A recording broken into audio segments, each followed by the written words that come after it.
Okay, so yesterday we ended class here with a discussion of greatest common factors of monomials. There's two pieces to this. There's the number part, which is basically finding the greatest common factor of two numbers, which you've been doing since third grade, maybe fourth grade. Okay, and there's two ways to do that. One is the prime factorization method.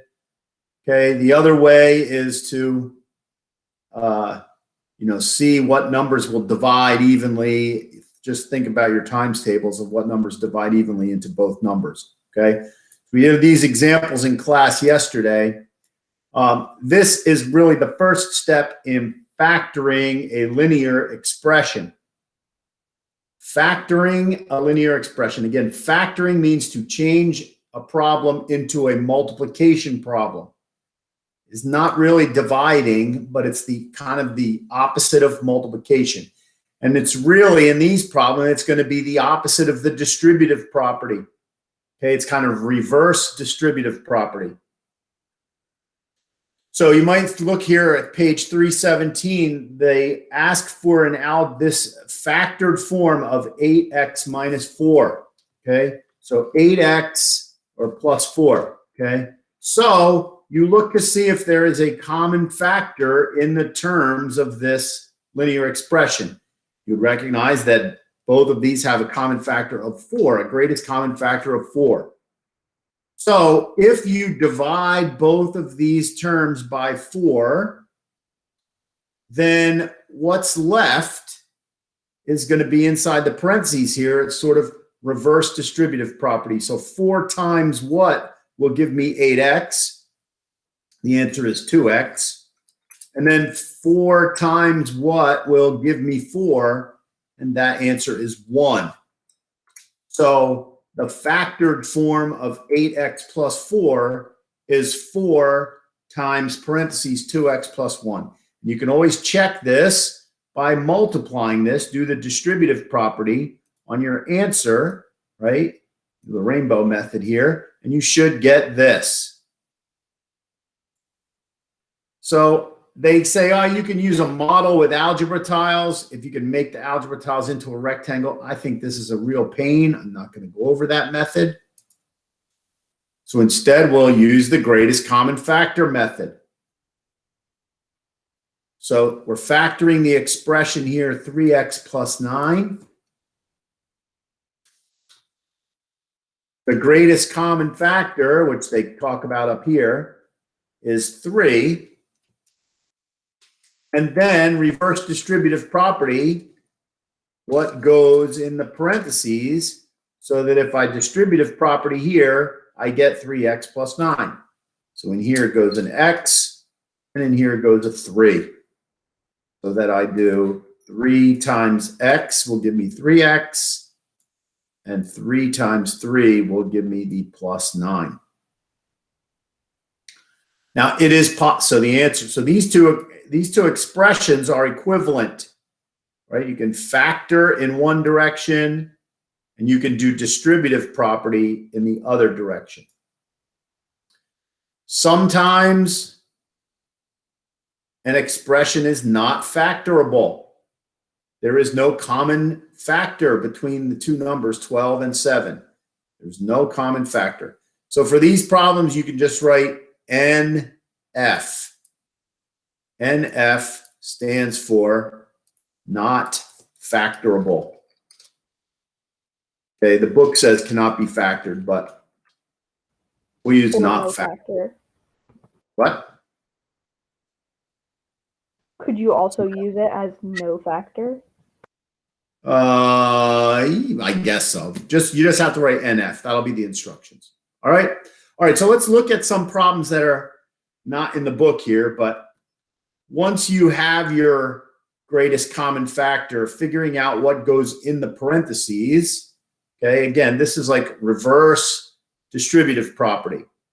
So you have to think about, what do I need to have in my rainbow here in order to make the answer be 20x plus 15?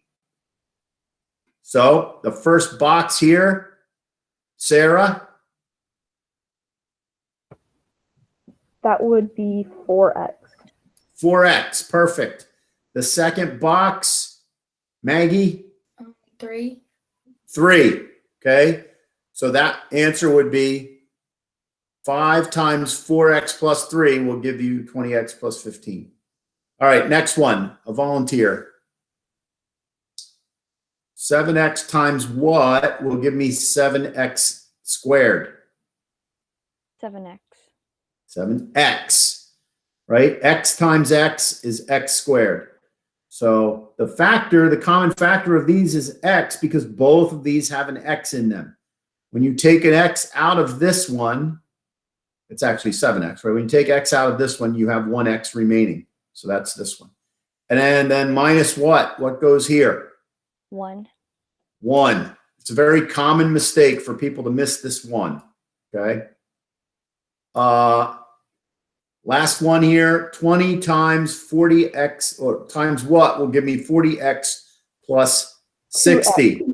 2x. 2x. 2x and 30. 3. 3. Right. Yeah, it looks like it should be 30, but 3, okay? All right, so this is how you factor a linear expression. I would ask you these in class or have you write them down, but it takes too much time here in our short window. So I'll just have you think about these 3, see if you can come up with your answers. So this one, so you have to find the greatest common factor. That goes in front of the parentheses.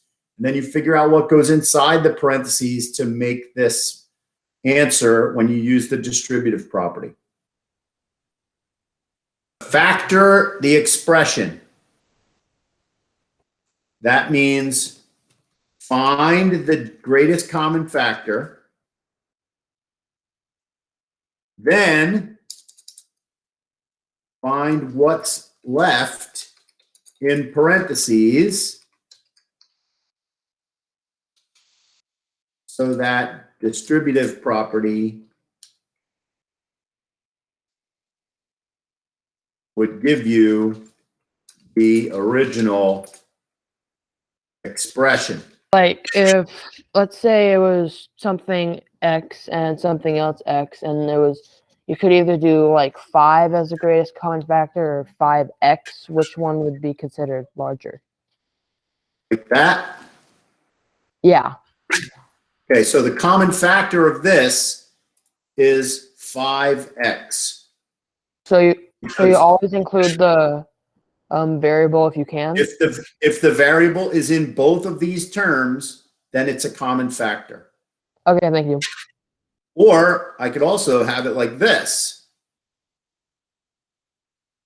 If this was the expression, 5x would still be the greatest common factor because both terms have an x in them, okay? The thing with this one is, after that, after I take out the 5x, then I have something plus something.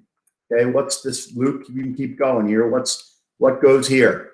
7x. 7x is correct. And then And over then- here, 3. 3. Perfect, okay? Let's look for the greatest common factor of this one. The first one is 4, because 4 and 28 are both divisible by 4. And then inside the parentheses, I'm going to have 1 and the other number that I'm forgetting right now. X plus 7. I would put x plus 7. x Same. plus 7 is correct. You can write a 1x in there if you want to, the invisible one. Not stylish, but you can do it. 2b, what is the greatest common factor in 2b? 3. 3. And then inside the parentheses, I'm going to need 1 plus 11. 11x. 1 plus 11x.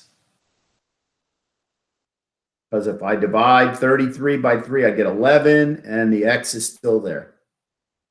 And last but not least, 2c. Not Not factorable. factorable. Not factorable, because 4 and 35 have no common factor. Okay. All right. So